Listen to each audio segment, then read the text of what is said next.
गीता में कर्मयोग की चर्चा के दौरान भगवान कृष्ण ने अनासक्ति भाव से किए गए कर्म को श्रेष्ठतम माना है।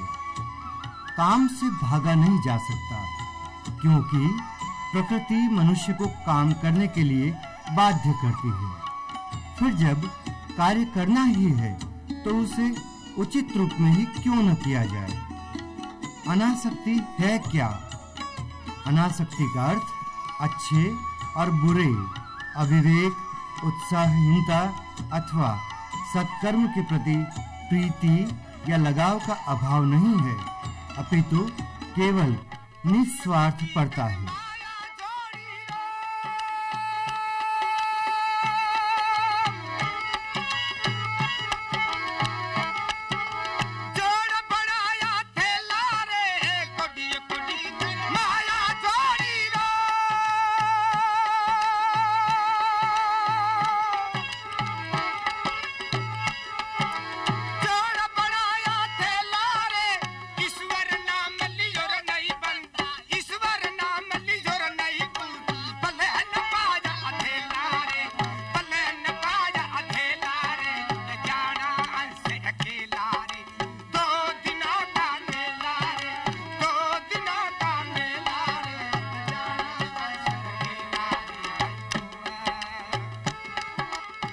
अनासक्ति भाव से कार्य करने का अर्थ इस लोक या परलोक तक में किसी भी पुरस्कार की आशा या दंड की आशंका को त्याग कर कार्य करना है। ये कहने में सहज लग सकता है, किंतु व्यवहार में ये निश्चित एक दुष्कर कार्य है। आज हर छोटा और बड़ा कार्य किसी लाभ की आशा में या किसी अनिष्ट से बचाव के लिए ही किया जाता है। जब कोई व्यक्ति किसी भिखारी की झोली में पैसा डालता है तो वास्तव में वो अपनी दुष्चित्त और दुस्वप्न से बचने के लिए ऐसा करता है, उस अभागे की सहायता करने के लिए नहीं। ऐसी स्थिति में कार्य की सत असत गुणवत्ता से हमारा कोई वास्ता नहीं होता। अनासक्त भाव व्यक्ति को निर्भीक और साहसी बनाता है।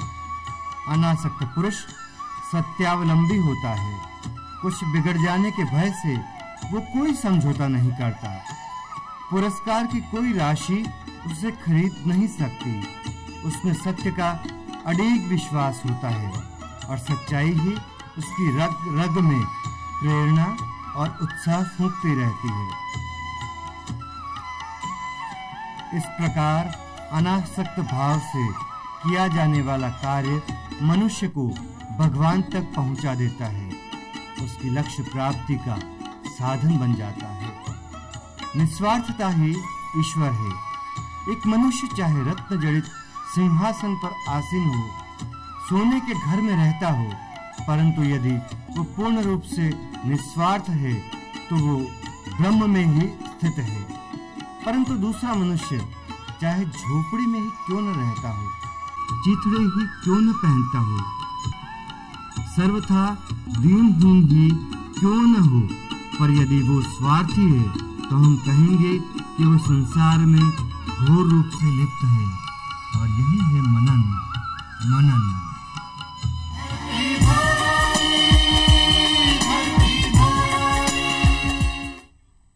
दुनिया में ऐसा कोई व्यक्ति नहीं जिसे कोई समस्या ना हो और ऐसी कोई समस्या नहीं जिसका कोई समाधान ना हो।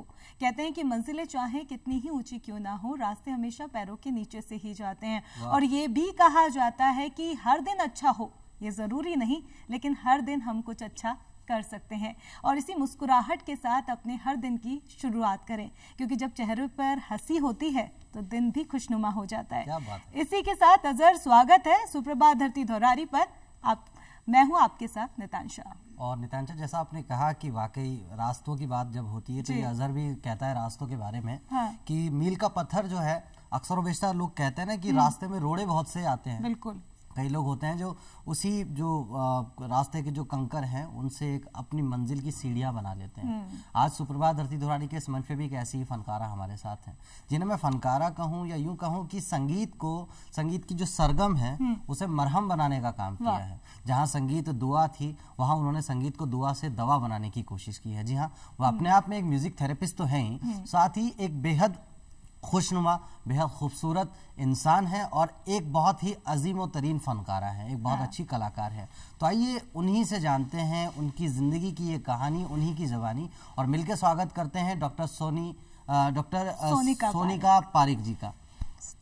आप इतनी सोनी है कि मैं अपने आप में आपके नाम के उच्चारण के अंदर 2-3 बार सोनी सोनी मतलब हम सोच रहे थे कि क्या क्या नाम आपको दें, क्योंकि सिर्फ सोनिका पारिक कह देना तो सही नहीं है, क्यों सर? जी, डॉक्टर सोनिका पारिक होना, और ये डॉक्टर का जो प्यार एक ऐसी चीज है जिस भी नाम से पुकार ले वही नाम पे मैं सोचे अजहर इतनी प्यारी आवाज है तो संगीत कितना प्यारा होगा। जी जी जी। अच्छा, एक बात और मैं कह दूं नितांशा, इनकी जिंदगी का जो फलसफा है वो बड़ा खूबसूरत है। अच्छा, मेरी जब इनसे बात हुई थी उन्होंने बताया कि हम मेरा ही प्यार के हमसे कुछ न भूलिए, अरे वाह, जो भी प्यार से मिला बस हम उसी के होली है। और ये मोहब्बत के इसी तकाजे की बात होती है, संगीत की बात होती है। और जैसा हमारी नितांशा जी ने कहा कि सुबह का वक्त है और एक ऐसी फनकारा हमारे साथ है, एक ऐसी कलाकार हमारे साथ है, उनसे अगर संगीत के बारे में कुछ सुना ना जाए सबसे पहले तो उससे पहले तो बातचीत करने का कोई तुक नहीं। मतलब शो की शुरुआत भी नहीं होगी, जैसे चिड़ियों की चहचहाहट से सुबह की शुरुआत नहीं होती, तो शो की शुरुआत आपकी जुबान।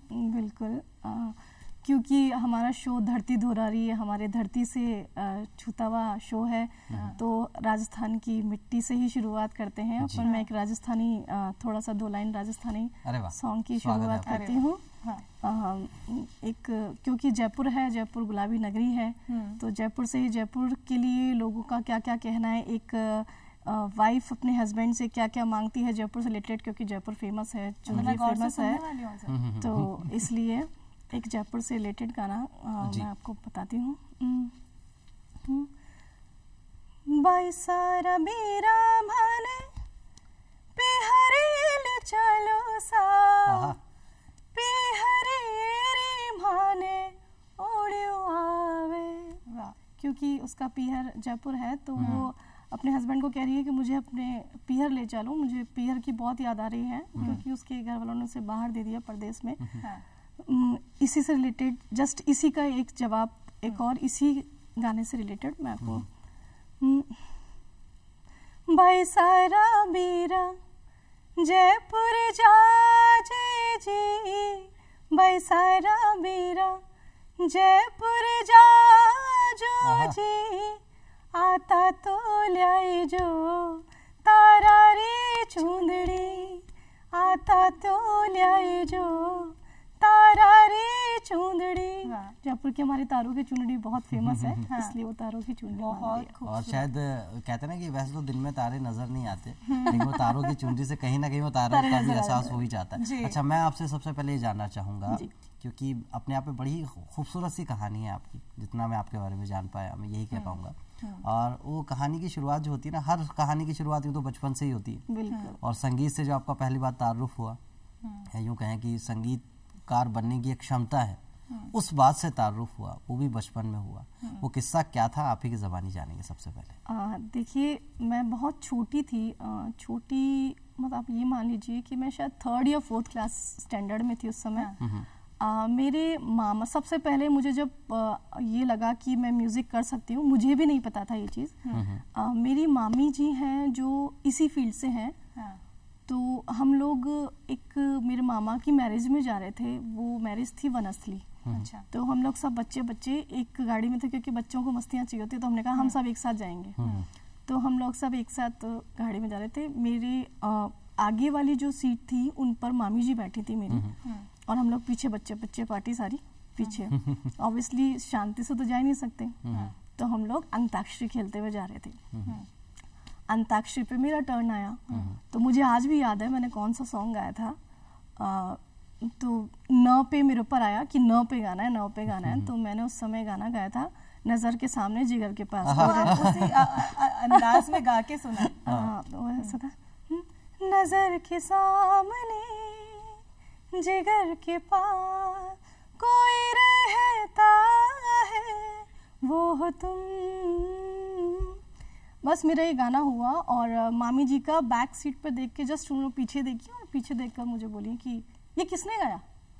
तो क्या है, बच्चों की आदत होती है कि शायद डांट पड़ेगी तो दूसरे को धक्का दे देते हैं, ये नाम लगा दो जी। तो सबने, मैं इससे पहले बोलती कि मैंने सब कहते इसने मामी जी इसने तो फिर बोलती हैं कि अच्छा, फिर वो बस इतना बोल के चुप हो गई। तो मुझे लगा कि चलो नहीं पड़ी, डांट नहीं पड़ी। मुझे लगा क्योंकि म्यूजिक से तो मुझे लगा कुछ गड़बड़ किया होगा तो ये डांटेंगे, तो पापा से कहेंगी। अब पापा का टेरर हमारे में शुरू से ही था।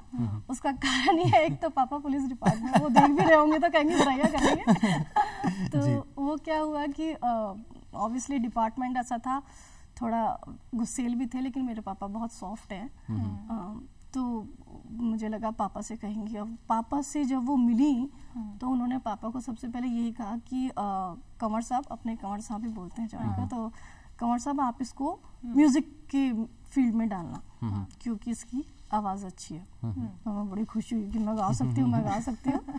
तो ऐसे करके फिर वो चीज़ वहीं पे, क्योंकि बहुत छोटी थी उस समय, कोई ऐसा था नहीं, वो चीज़ वहीं पर ख़त्म हुई। फिर उसके बाद नेक्स्ट पढ़ते रहे, ठीक है, गाते रहे ऐसे, क्योंकि पापा को म्यूजिक में बहुत इंटरेस्ट था शुरू से ही। पापा अपने टाइम में बहुत अच्छे सिंगर भी रहे हैं कॉलेज टाइम पे। हाँ, वो क्या करते थे, जैसे मैं ऐसे करते हैं वो, जैसे मैं थोड़ा सा गाती हूँ ना तो जैसे गड़बड़ ना, ये ठीक नहीं है, ठीक तूने ये सही नहीं लिया है। अरे वाह। तो मतलब आप ये मानिए कि अगर मैंने अच्छा गाना वाकई में शुरू किया तो उन्हीं की वजह से, क्योंकि वो टोकते थे, वो चीज मुझे उस समय अच्छी नहीं लगती थी, पर सीखी मैं उन्हीं से ही हूँ। मतलब स्टार्टिंग गुरु है मेरे वही है, क्योंकि उन्होंने ही मुझे बताया कि ये गलत है, तो मुझे लगा, उस समय लगता था क्या पापा सही है। तो लेकिन वो सच्चाई ये है कि वाकई में उन्होंने मुझे सिखाया। इसके बाद मेरी स्कूलिंग नेक्स्ट फिर अपन लोग 11th में सब्जेक्ट लेते हैं। पापा वो चीज़ भूल गए थे, मैं भी भूल गई थी कि ऐसा कुछ था। फिर 11th में सब्जेक्ट लेने का टाइम आया तो मैंने लिए इंग्लिश लिटरेचर लिया, हिस्ट्री लिया और पॉलिटिकल साइंस लिया।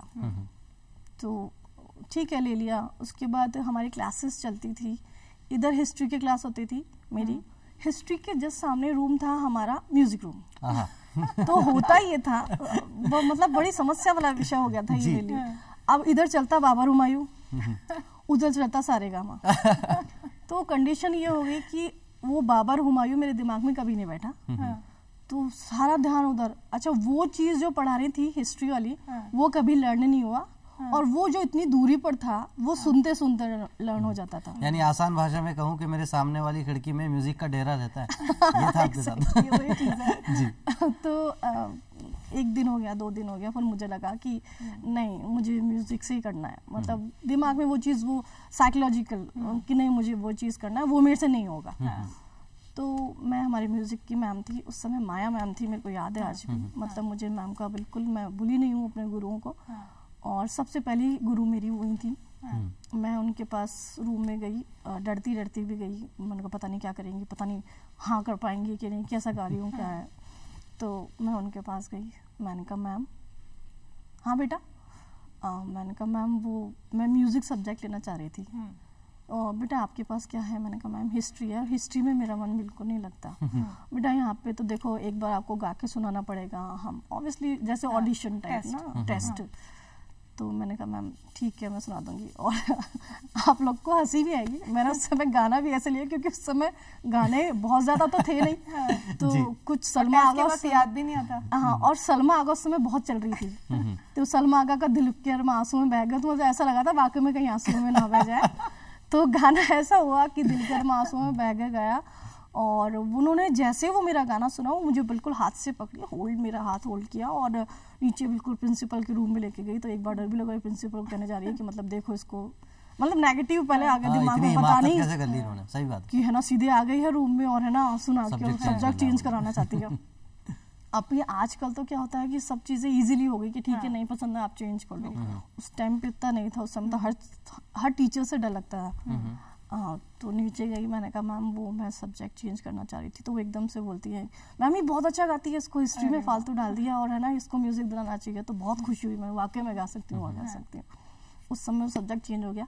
मैंने घर पे नहीं बताया था कि मैंने सब्जेक्ट चेंज करा दिया है। पापा के लिए। नहीं, सरप्राइज तो बहुत खतरनाक सरप्राइज हो गया था, डर भी था क्योंकि डरते तो थे ही। चेंज हो गया। एग्जामिनेशन टाइम आ गया, एग्जाम्स दे दिए, रिजल्ट आ गया, तब तक भी नहीं पता था। रिजल्ट आने के बाद पापा ने जब मेरी रिपोर्ट कार्ड देखी तो सब्जेक्ट देख के उनको लगा कि शायद कुछ गड़बड़ है, या तो ये रिपोर्ट किसी दूसरे बच्चे की है या कुछ नाम भी ठीक है। फिर मुझे कहते यार ये सब्जेक्ट तो शायद इसमें चेंज है बेटा, कैसे क्या? तो फिर डर भी लग रहा था। मैम पापा वो मैंने सब्जेक्ट चेंज करा दिया था। मतलब हिम्मत देखो। तो बोल भी दियो डरते डरते डरते डरते। तो मुझे क्यों नहीं बताया? मैंने कहा वो बता देती, पर वो समझ गए थे कि इसको डर था। तो फिर बोले कि ऑब्वियसली मार्क्स अच्छे थे इसलिए बड़ी खुश थी कि डांट तो पढ़नी नहीं है, मार्क्स अच्छे हैं ही हैं। तो वो उनको भी उस दिन से क्लिक हुई ये चीज़ कि शायद इसका इंटरेस्ट इसी चीज़ में। और पापा मेरे हमेशा यही कहते हैं कि आप काम वही करो जिसमें आपका इंटरेस्ट हो। अच्छा, यहाँ आपने दिलचस्पी की बात की। दिलचस्पी जो है वो तो बचपन से कहीं ना कहीं संगीत की तरफ मुड़ गई थी। बाबर हुमायूं समझ नहीं आते थे, लेकिन सरगम जो है वो बहुत इजीली समझ में आती थी। एक लाइन में बोलना चाहूंगी कि ख्वाब जरूर कच्चे हों लेकिन मुकाम जरूर पक्का है। हाँ, क्या बात है। और ये ख्वाब का सच्चा होना बड़ा जरूरी है। अच्छा, उसी सच्चाई के साथ एक किरदार जो है जिंदगी में और हमारे होता है। वो कहते हैं ना कि बुलंदियों का बड़े से बड़ा मकाम छुआ, माँ ने जब गोद में उठाया तब आसमान छुआ। ये बिल्कुल बरहक सच बात है। और आपके केस में तो ये बहुत अच्छी एक कहानी है इसके साथ भी। वो पहले कहानी हम जाने, बाद में आपसे बात करें। हाँ, बिल्कुल। मेरी मम्मा मेरी ताकत, मेरी कमजोरी, मतलब आप उनको सब कह सकते हैं। वो मेरी वो ताकत बहुत बड़ी है मेरी, और वो मेरी कमजोरी वीकनेस भी बहुत ज्यादा है। मतलब वो जो चाहती हैं वो मुझे कैसे भी करना है, चाहे उसके लिए मेरे को 1 मिनट के लिए भले मैं तकलीफ में हूँ, चाहे कुछ भी हूँ। हालांकि माँ ऐसा कभी नहीं चाहती कि बच्चा तकलीफ में हो, लेकिन मुझे उनके लिए कुछ भी करने में बहुत खुशी होती है। क्योंकि मेरी मम्मी का ड्रीम था ये कि मैं म्यूजिक से कुछ करूँ। उसके पीछे भी एक अच्छी स्टोरी है, मैं आपको बताती हूँ। मेरे छोटे चाचा हैं, छोटे चाचा, वो म्यूज़िक की फील्ड से थे। वैसे वो गवर्नमेंट जॉब में है, लेकिन वो भी इंटरेस्ट रखते थे। तो वो ये अपने कुछ प्राइवेट इंस्टीट्यूट है वहाँ पर सीखते थे अपने एक्स्ट्रा टाइम पे। घर में कुछ पूजा पाठ, क्योंकि ब्राह्मण हैं, पूजा पाठ चलते रहते हैं। तो उनसे हम लोग, क्योंकि मैं छोटी थी उस समय, तो मम्मी वगैरह कहती थी भाई आपको करना है, ये पूजा आपको करनी है। तो वो कई बार कर देते थे और कई बार इग्नोर कर देते थे, मेरी आज तबीयत ठीक नहीं है या ये वो। तो मम्मी को उस समय मेरे को ऐसा फील होता था उनको देख के कि उनको ये चीज़ अच्छी नहीं लगी। मतलब मैं इस चीज़ को रियलाइज़ करती थी कि उनको अच्छी नहीं लगी। वो मुँह से कभी नहीं बोलती थी, पर मैं रियलाइज़ करती थी कि शायद उनको अच्छा नहीं लगा। तो फिर मुझे लगता था कि यार, फिर मम्मी मेरे को, मैं कहती थी मम्मा क्यों मना कर दिया उन्होंने, बेटा उनकी तबीयत ठीक नहीं है। तो मैंने कहा ऐसा क्या, भगवान के लिए सबकी तबीयत ठीक होती है। भाई छोटे थे तो वैसा ही दिमाग था ना, उनको फालतू मना कर देते हैं, ज़्यादा इतराते हैं अपने आप को। हाँ, तो वो बच्चों को ये लगा बहुत ज़्यादा इतराते हैं, मैं ही कर लूँगी मम्मी, रहने दो आप। तो मेरी मम्मी कहती थी तो करो बेटा, मैं ये चाहती हूँ। पापा भी कई बार मेरे को ये कहते थे कि बेटा तेरा इसमें इंटरेस्ट है तो तेरे को करना चाहिए, अपन को किसी के लिए कहना ही क्यों पड़े। तो मुझे लगता था यार ठीक है, मेरे को करना चाहिए। फिर मेरी मम्मी कहती थी, मैंने बेसिकली 3 मास्टर्स कर रखे हैं। और वो म्यूज़िक के चक्कर में 3 मास्टर्स हो गए। हो करना म्यूज़िक से था। तो मम्मी ऐसे बोली कि मेरी एक इच्छा है बेटा। मैंने कहा हाँ बोलो मम्मी। यार मेरी इच्छा है कि तू है ना MA म्यूज़िक से कर ले। ग्रेजुएशन जैसे तैसे किया था, क्योंकि अपन को लगता है कि म्यूज़िक बहुत ईजी सब्जेक्ट है, लेकिन मेरा कहना मानना ये है कि 16 विद्याओं में सबसे ज़्यादा टफ सब्जेक्ट म्यूज़िक है। उसका कारण मैं आपको बताती हूँ। थ्योरेटिकल सब्जेक्ट में बेसिकली क्या होता है, आपका जो कोर्स होता है वो एक लिमिटेड होता है, बाउंड होता है। आपके पास एक बुक होती है। इवन देन अब तो ये 1 वीक सीरीज वगैरह भी इतनी आ गई हैं कि मतलब सीरीज में आपको 20-25, हाँ, तो आप पास इजीली हो जाते हैं। म्यूजिक एक ऐसा सब्जेक्ट है जिसका आपके पास पर्टिकुलर कोई बुक नहीं होगी। अगर आपको कोई कोर्स या कोई टॉपिक भी देखना है तो आपको 10-20 बुकों में से निकाल के वो टॉपिक कहीं ना कहीं उसमें भी थोड़े पार्ट्स मिलेंगे। इसलिए तो ये सब्जेक्ट सबसे टफ होता है। बाकी सब्जेक्ट को आप नाइट में स्टडी करके रट के कैसे भी करके पास कर सकते हो, पर इसमें जो चीज़ फिक्स है वो फिक्स है। मतलब जो चीज़ है वही है, उसमें आप तुक्का नहीं लगा सकते हो। जो तुक्का वाली बात है ना, वो सही बात है। अब हम इसी प्रोफेशन में है तो बच्चों वाली मन से नहीं लिख सकते वो नहीं, इसमें आपका मन से कुछ भी नहीं होगा। जो ताल जितनी मात्राओं की है उतनी ही मात्राओं की रहेगी। जो राग में जो स्वर लगने हैं वही लगेंगे, आप एक्स्ट्रा कुछ भी नहीं कर सकते, नहीं मेरी इच्छा नहीं है चलो ये वाला हटा के ये वाला लगा देती हूँ, क्योंकि राग ही बदल जाती है। तो वो चीज़ फिक्स है। तो ऑब्वियसली वो आपको भी समझ में आ गया होगा कि कितनी टफ है। जो चीज़ फिक्स है वो चीज़ फिक्स है। तो मैंने मम्मी से कहा यार मम्मी ग्रेजुएशन बहुत भारी पड़ रहा है, आप एमए की बात कर रही हो। नहीं बेटा नहीं मैंने तो तेरे को बोला है, बाकी तेरी मर्जी। अब मम्मी ने बोल दिया, मैंने कहा मेरी वीकनेस है, वो कुछ करना है चाहे कैसे भी करना है। तो मैंने कहा ठीक है मम्मी, ग्रेजुएशन हो गई, चलो ठीक है, बीए हो गया। एमए में तो मेरी जो सीनियर थी, जो दीदी थी, जो मैंने उनसे फ़ोन किया, मैंने कहा प्रिया दीदी एमए करना चाह रही थी म्यूज़िक से। अरे नहीं तू पागल है, एमए नहीं होगा, बहुत टफ है, बहुत मुश्किल हो रहा है, मेरे को भी बहुत दिक्कत हुई करने में। तो मतलब उन्होंने मेरे को इतना मतलब डरा दिया कि हाँ। फिर मैंने कहा, फिर मैंने मम्मी को बोला, मैंने कहा था आपको मम्मी बहुत टफ है, नहीं हो पाएगा। तो क्या, फिर मम्मी ने 2 मिनट लिए, उस समय मुझे कुछ नहीं कहा। फिर मेरे को मम्मी ने कहा प्रिया ने किया ना। हाँ मैंने कहा किया ना, मतलब वो भी लड़की थी ना। हाँ बिल्कुल, शुरू से उनका रहा ये चीज़। पापा मम्मी ने हमेशा मुझे ये कहा नहीं सब होएगा। तो मम्मी कहती है उसने किया ना। मैंने कहा वो भी लड़की थी ना, तेरे से पहले ग्रेजुएशन करी तो तेरे साथ की थी, वो भी उतना ही कर रही होगी जितना। मैंने कहा यार बात तो सही, तो जब वो कर ली तो फिर तू क्यों नहीं कर सकती। बिल्कुल वो भी एक इंसान ही है, वो भी लड़की है। मैंने कहा बात तो ये भी सही है। अच्छा ठीक है, मैंने कहा मैं करती हूँ। राजस्थान यूनिवर्सिटी में एमए की केवल 6 सीटें होती है। अब 6 सीटों के लिए पूरा राजस्थान लड़ता है उस समय। जब अब तो क्या बहुत सारी यूनिवर्सिटीज अलग अलग हुई, पहले राजस्थान यूनिवर्सिटी थी। तो उन 6 सीटों में पहली बात तो आपका एडमिशन हो जाना, ये सबसे बड़ा टास्क था। क्योंकि ऑल ओवर राजस्थान में से 6 जनों का सीट मिलना, तो भी तकदीर ने साथ दिया, मैं उन 6 में भी आ गई, शुमार हो गई। वाह, एडमिशन हो गया साहब। मम्मी कहती देख एडमिशन हो गया, इसका मतलब है भगवान कराना चाहता है। हाँ भाई बिल्कुल ठीक है। जैसे तैसे एमए किया।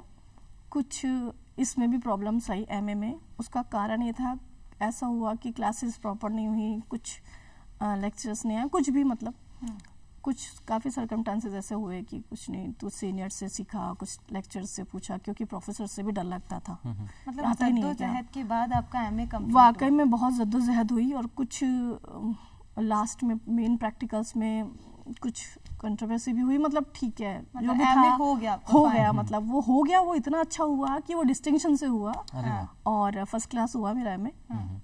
ये मेरी कोई तकदीर की बात थी, कोई मतलब भगवान ने साथ दिया। की जो लोगों की ख्वाहिश थी, मामा चाचा मम्मी पापा जो संगीत से कहीं ना कहीं जुड़े हुए थे, चाहे बचपन में मुकम्मल नहीं हो पाए ख्वाब, लेकिन उन सब के ख्वाब आपने मुकम्मल किए।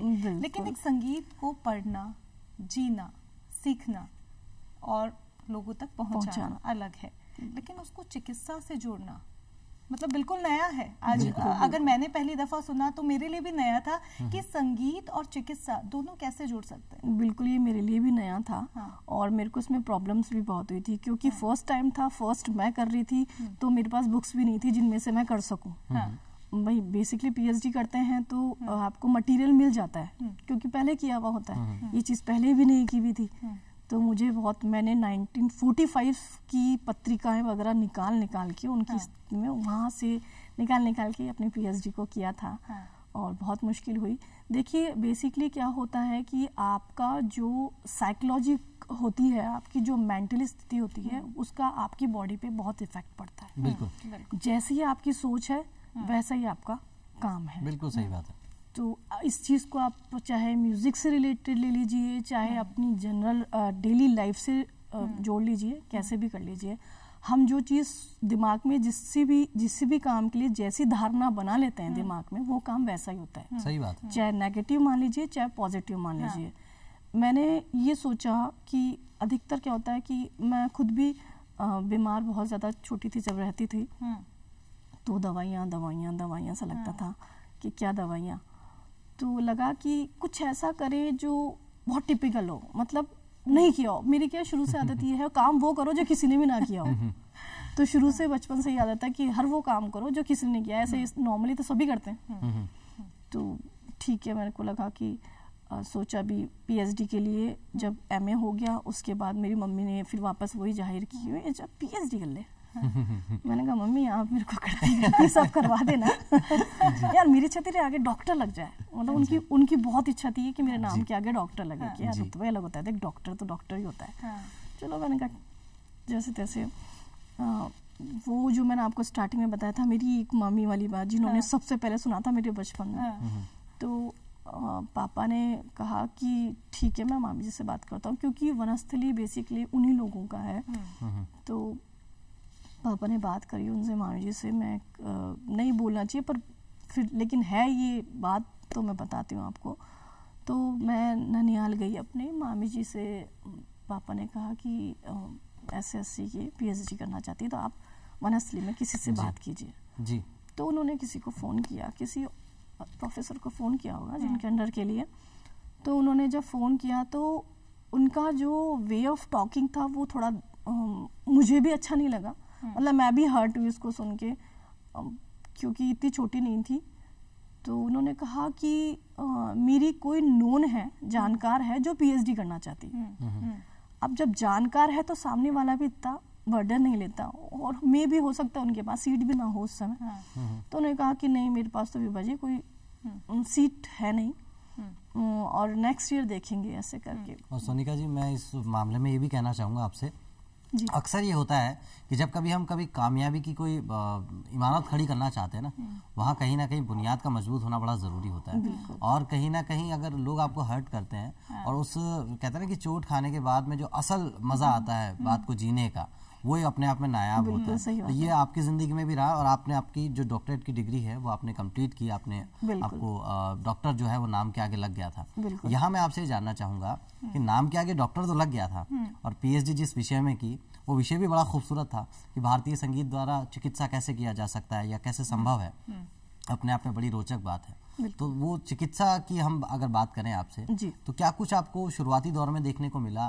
कितने लोगों को आप ये कहते हैं ना कि मुतमईन कर पाए, आप संतुष्ट हो पाए, वो अपने तसल्ली ले पाए? सर यहाँ रोकना चाहूंगी, लोगों को संतुष्ट उन्होंने बाद में किया, पहले खुद को संतुष्ट किया उस चिकित्सा से।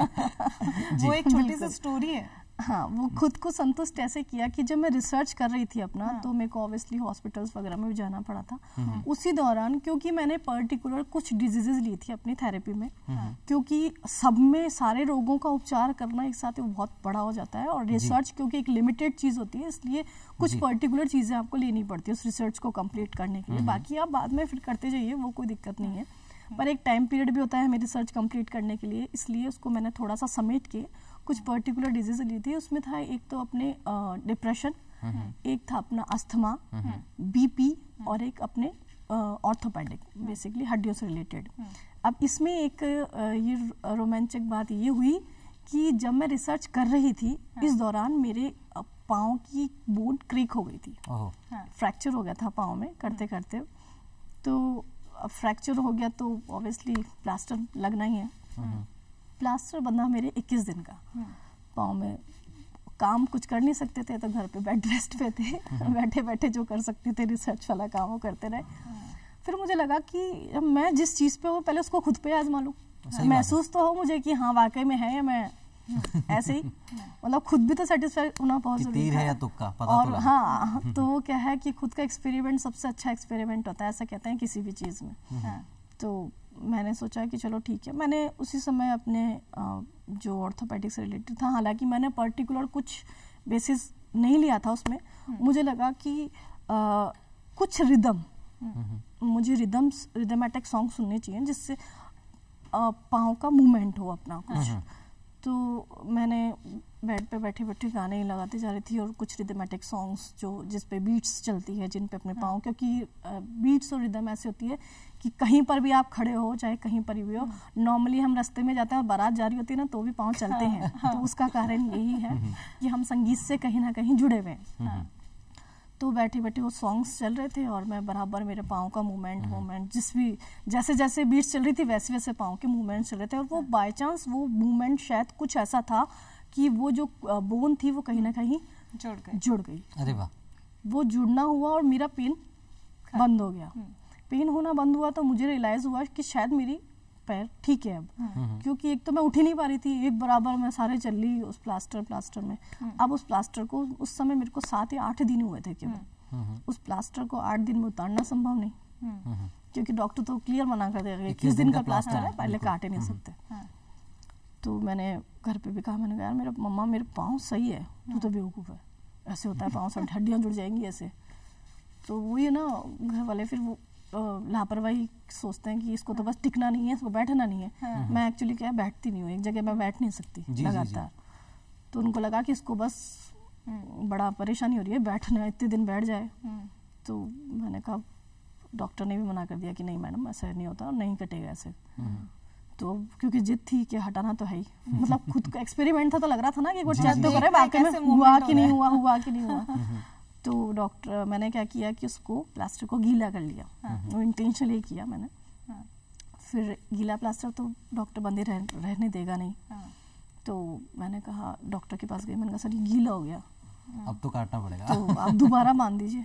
जी ये कैसे गीला हो गया? मैंने कहा वो बाई चांस किया, आपने लपेटा नहीं था क्या और आपको मना किया था वहाँ। मैंने कहा बाई मिस्टेक हो गया। तो फिर उन्होंने कहा बांध के इनका दोबारा प्लास्टर लगाओ। जी जी जी। तो मैंने कहा ठीक है।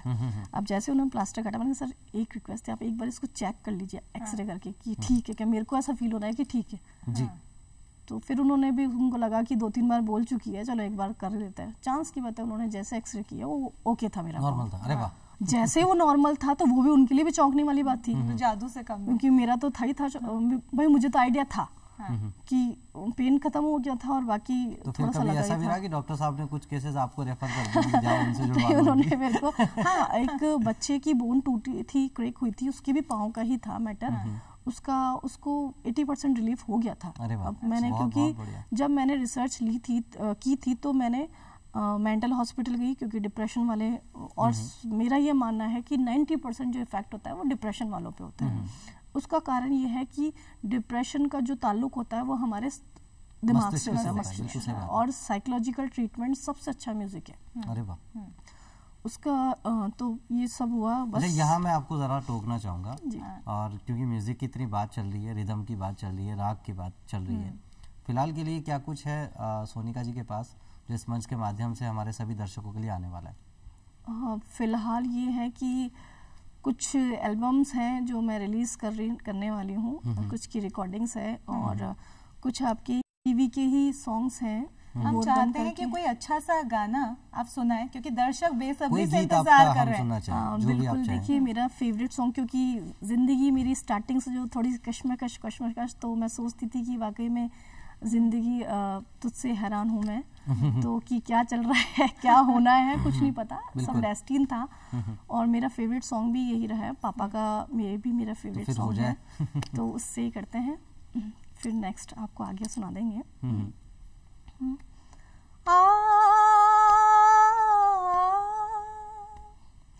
तुझसे नाराज नहीं जिंदगी, हैरान हूँ मैं, ओ हैरान हूँ मैं, तेरे मासूम सवालों से परेशान हूँ मैं, ओ परेशान हूँ मैं, जीने के लिए सोचा ही नहीं, दर्द संभालने होंगे, मुस्कुराए तो मुस्कुराने के कर्ज उतारने होंगे, मुस्कुराऊं कभी तो लगता है जैसे होठों पे कर्ज रखा है, तुझसे नाराज नहीं जिंदगी, हैरान हूँ मैं, ओ हैरान हूँ मैं,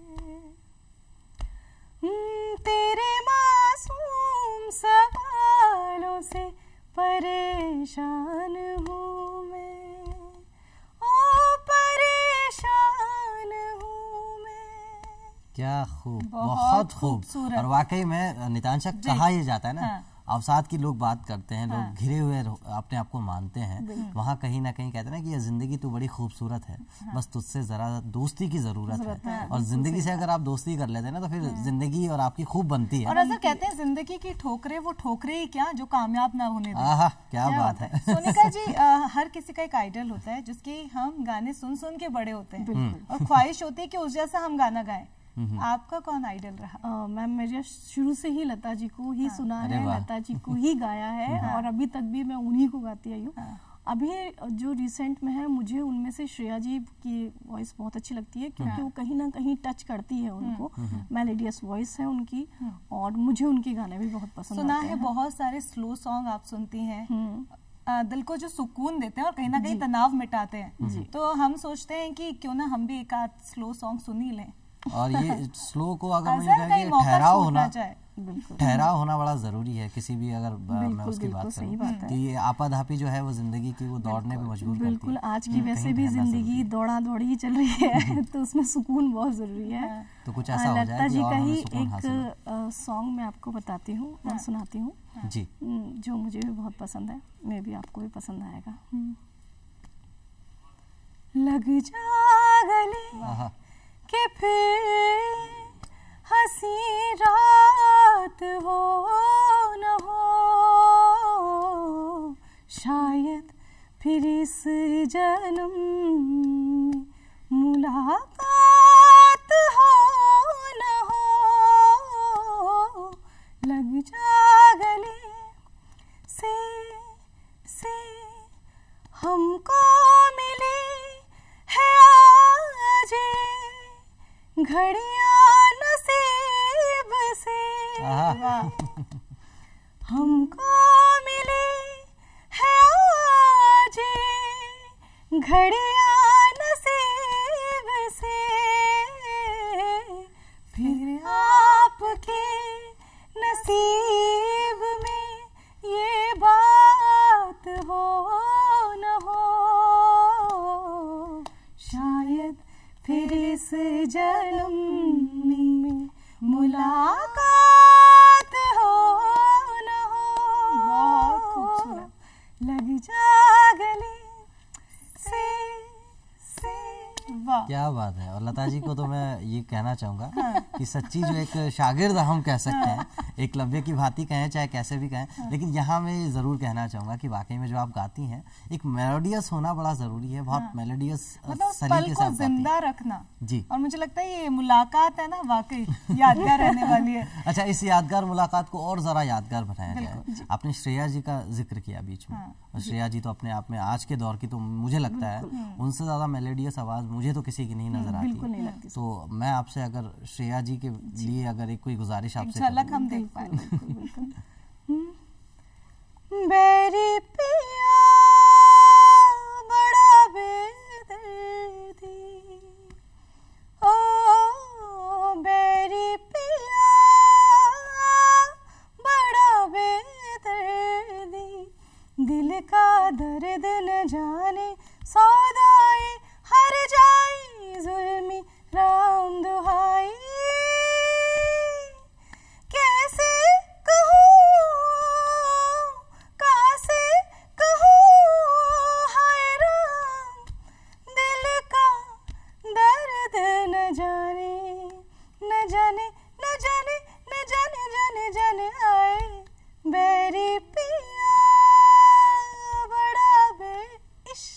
क्या बात, लास्ट में जो इश्क था वाकई। अच्छा, ये एलिमेंट्स का होना बड़ा जरूरी है। अच्छा, साथ ही साथ मैं कहूँ कि आपने जो कहते हैं एक नितांशा बात, बहुत अच्छी फिल्म का एक बहुत अच्छा डायलॉग था, उसमें ये था कि जो बात कहने में ना अजीब लगती है वो गाने में कमाल लगती है। हाँ, अच्छा, कहने में तो अजीब लगती है। और आपको एक चीज, आपको थोड़ा सा इसमें मैं आपको इंटरफेरेंस कर रही हूँ कि जो बात आप लड़ाई में भी कहना चाहते हैं ना, वो भी आप गाने से कह सकते हैं। अरे वाह, क्योंकि कई बार बिल्कुल बिल्कुल होता क्या है कि कई बार ऐसा होता है कि मेरी पर्सनल लाइफ पर कई बार हम मेरे में और मेरे हस्बैंड में जब अनबन हो जाती है तो हो ये सकता है कि होता क्या है कि हम खुद भी मानते हैं जब हम बहस करते हैं ना तो वो बहस बढ़ती है। सही बात है। तो कोई ऐसा सॉन्ग जो आप गाना चाहे, मतलब हस्बैंड को सुनाना हो, देखो तुमने यही किया है। नहीं, ऐसा नहीं है, आप वापस घर भी जाना है। हाँ, होता क्या है कि जैसे हम लोग लड़ भी लेते हैं ना, तो फिर जब बहस हो चुकी होती है फिर समझ में आता है, जब सिचुएशन ये आ जाती है कि अब अगर बोल रहे हैं तो बढ़ेगी, तो फिर दोनों चुप हो जाता है। और उसके बाद स्थिति होती है कि या तो अपना व्हाट्सएप होता है तो व्हाट्सएप पे बराबर चैटिंग में लड़ाई, और फिर जब लगता है कि यार बहुत देर हो गई, ठीक है, तो फिर एक दूसरे को सॉन्ग भेज देते हैं, तो समझ में आता है कि ये क्या कहना चाह रहा है और वो क्या कहना चाह रही है, तो उससे सारी तो कोई ऐसा इंसिडेंट आपको याद आ रहा है इस मुकाम पे कि आपने कोई गाना ऐसा बहुत भेजा बार हुआ है, और वाकई में ऐसा हुआ है, ऑडियो रिकॉर्ड करके भेजा हो आपने? कई बार ऐसा होता है कि जैसे मान लीजिए, वैसा होता ही है कि गलती भले ही मेरी भी हो तो सॉरी दर से ही होती है, 90% ऐसा ही होता है, ये 100% ऐसा ही होता है, 90% होता है, पर 10% होता है कई बार बाय चांस कि मुझे सॉरी फील करनी है, तो मेरा एक वो एक बहुत पुराना गाना है, तो वो मैं कई बार चलते चलते या तो पास से निकलती गा जाती हूँ या फिर रिकॉर्ड करके भेज देती हूँ। वो एक वो गाना था, अच्छा जी मैं हरी चलो मान जाओ ना, देखी सबकी यारी मेरा दिल जलाओ ना, फिर ऐसे करके आवाज बना देती हूँ, तो हंसी आ जाती है कि ये ट्रिक आजमाती है मेरी भाई। जी हाँ, वो आपने क्लियर कर दिया, वो छुपी वाली बात थी, मतलब राज की बात उगलवा ली। देखिए अजर एक पिटारा है संगीत का, बिल्कुल, जो उन्होंने चिकित्सा से जोड़ा है ना, पीएचडी इन्होंने की तो उससे जुड़ा, मतलब बच्चों से भी जोड़ रही हैं, लेकिन किताबें भी आपने लिखी हैं, और वो किताबें, खूबसूरत किताब हमारे पास है, भारतीय संगीत के वाद्य एवं सिद्धांत, एक किताब आपके पास है? ये किताब मेरे पास, ये भारतीय संगीत द्वारा चिकित्सा, यानी कि हर मर्ज का इलाज। हाँ, ये दर्शकों को हम जरूर दिखा दें पहले जी। और ये जो चिकित्सा पद्धति जिस तरह की आपने इजाद की है, अक्सर बेशतर हम देखते हैं कि भारत जो है विश्व गुरु है, और इस तरह की चीज़ें जब होती हैं और सरगम से मरहम लगा देना अगर दर्द पे, वो कहीं ना कहीं अगर हम बताते हैं तो अपने आप पे बात बड़ी हो जाती है। तो मैं आपसे यही जानना चाहूँगा फिलहाल के लिए, जब किताब लिख रही थी तो क्या जहन में चल रहा था? और कहते भी हैं कि किसी ने खूब कहा है कि वो संगीत ही क्या जो पानी में आग ना लगा दे। बिल्कुल। मैं आपको बताऊं अजर जी, जब मैं ये बुक लिख रही थी पहले तो मेरे को रिसर्च करने में बहुत प्रॉब्लम्स आई थी, मैंने आपको बताया, क्योंकि रिसर्च पहले हुई नहीं थी, तो मुझे इसका मटेरियल को कलेक्ट करने में बहुत टाइम लगा। दूसरी चीज़ ये कि क्योंकि प्रैक्टिकल सब्जेक्ट था, बिना प्रैक्टिकल के पॉसिबल नहीं था।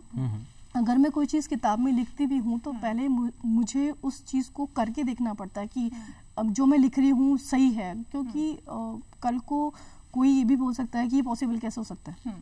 और सबके दिमाग में एक बार के लिए, जब मैं रिसर्च के लिए प्रैक्टिकली हॉस्पिटल्स में गई थी, मेंटल हॉस्पिटल में गई थी, मेंटल हॉस्पिटल में एक डॉक्टर थे, मैं उनका नाम नहीं मेंशन करूँगी, शो नहीं करूँगी, तो हो सकता है कि मेरे से पहले वहाँ पे कुछ गई होंगी और भी रिसर्च से रिलेटेड, तो उनकी रिसर्च कंप्लीट नहीं हुई किसी भी रीज़न से, मेरे को नहीं पता क्या रीज़न रहा होगा।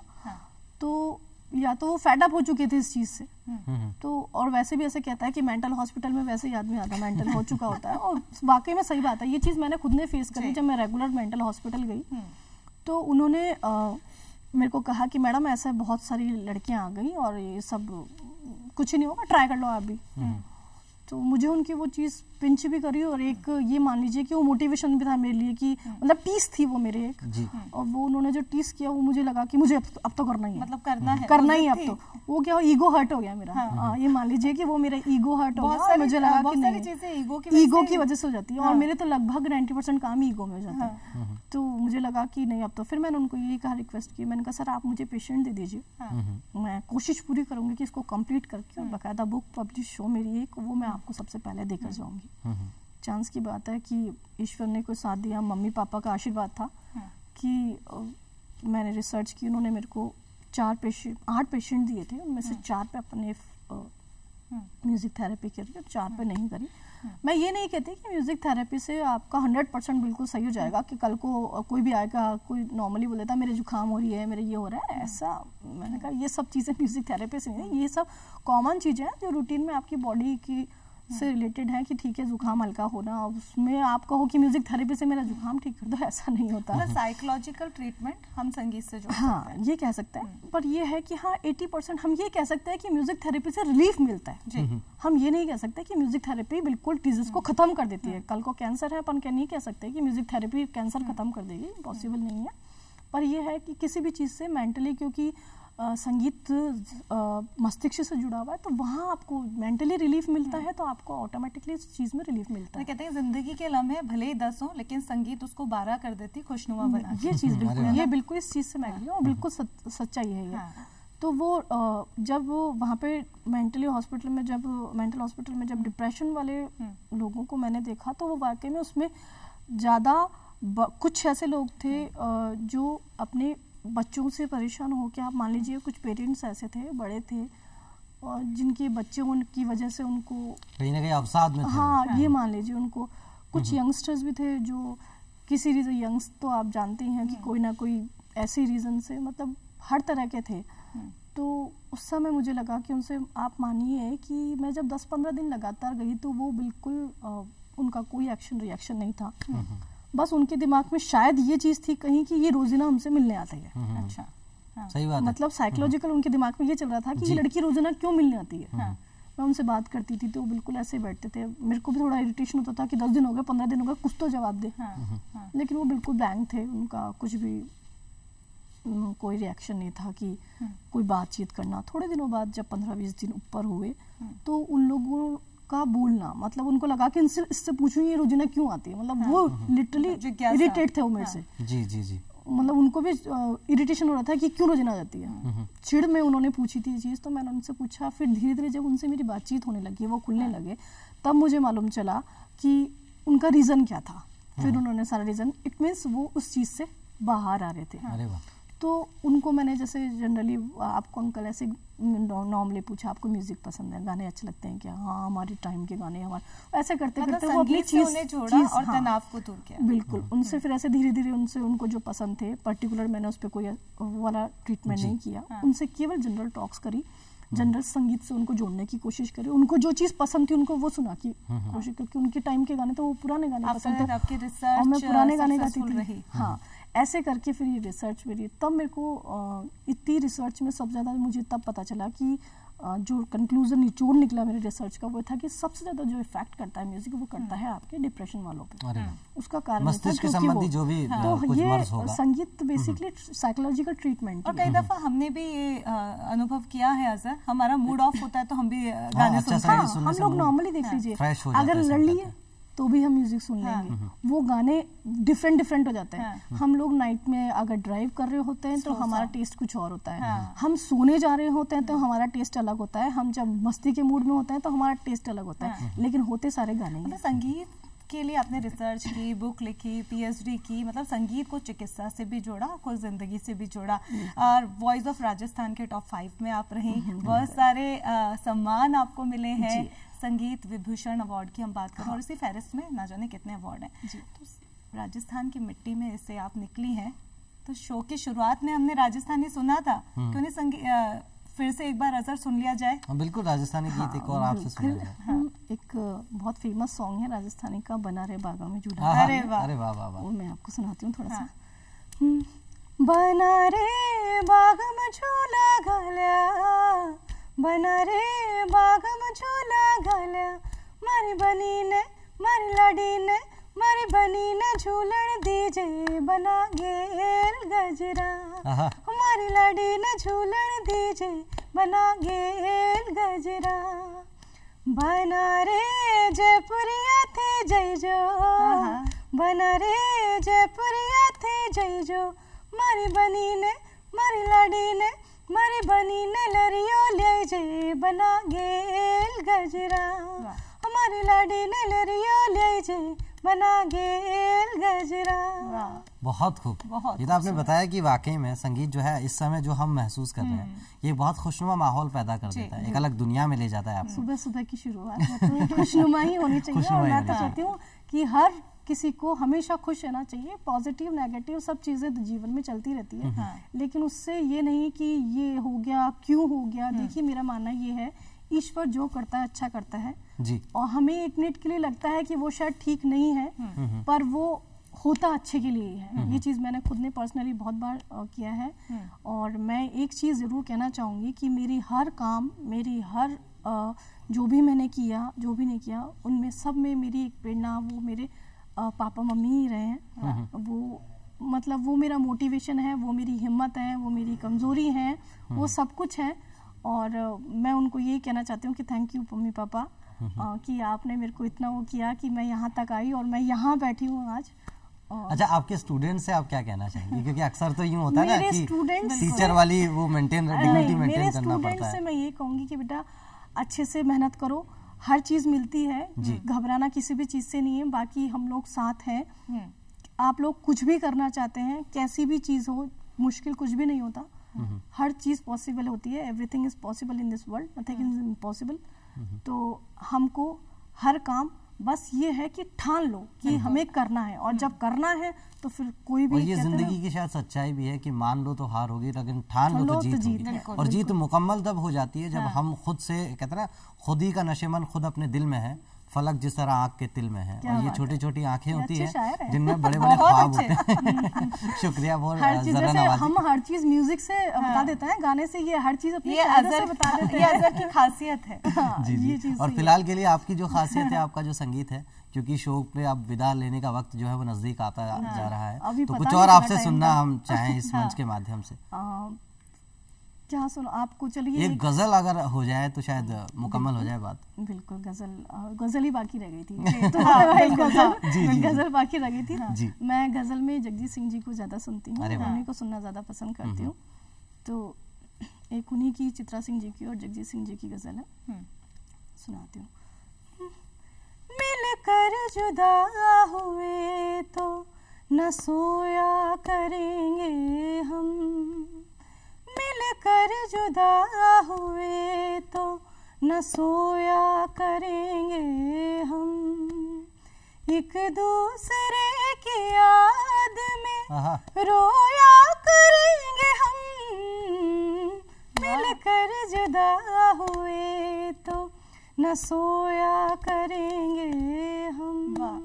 बहुत खूब, बहुत खूब। और वाकई में जो संगीत की जो बात होती है ना, कि इतनी कड़वी बात भी इतनी मिठास से कहीं ना कहीं हम डाइजेस्ट कर जाते हैं। सोचती हूँ कि ना, मम्मी पापा के लिए तो आपने कहा, लेकिन पति देव जो हर कदम पे आपका साथ देते हैं, उनके लिए भी 2 शब्द हो जाए, घर जाना, 2 शब्द, उनके लिए तो 2 शब्द तो पूरे होते ही नहीं है, उनके लिए तो कहो जितना ही कम है। बेसिकली मेरे को इस फील्ड में करना अभी आफ्टर मैरिज तो कि नहीं तुम कर सकती हो, तुम कर सकती हो, तुम कर सकती हो, ये उन्हीं का है। मतलब मोस्ट ऑफ एनर्जी अब। और मैं जहाँ पर भी होती हूँ डेफिनेटली, चाहे वो नाइट हो चाहे दिन हो, वो पूरा टाइम मुझे देते हैं और मेरे को साथ में ही लेके जाते हैं, और साथ में ही सारा, ऐसे नहीं कि ठीक है तुम चली जाओ या मैं बिजी हूँ। या फिलहाल के लिए वक्त जो है ना मैं इजाजत नहीं देता, और आपकी जो ये मोहब्बत है किसी ना किसी तराने के माध्यम से जरूर वहां तक पहुंच जाएगी। और आज आप इस मंच पे आए सुप्रभात धरती धुरारी के, और इस सुप्रभात को आपने सुर प्रभात बना दिया, इसके लिए आपका बहुत बहुत धन्यवाद। दर्शकों, ये थी हमारे साथ डॉक्टर सोनिका पारीक जी। और अभी फिलहाल के लिए वक्त हो चला है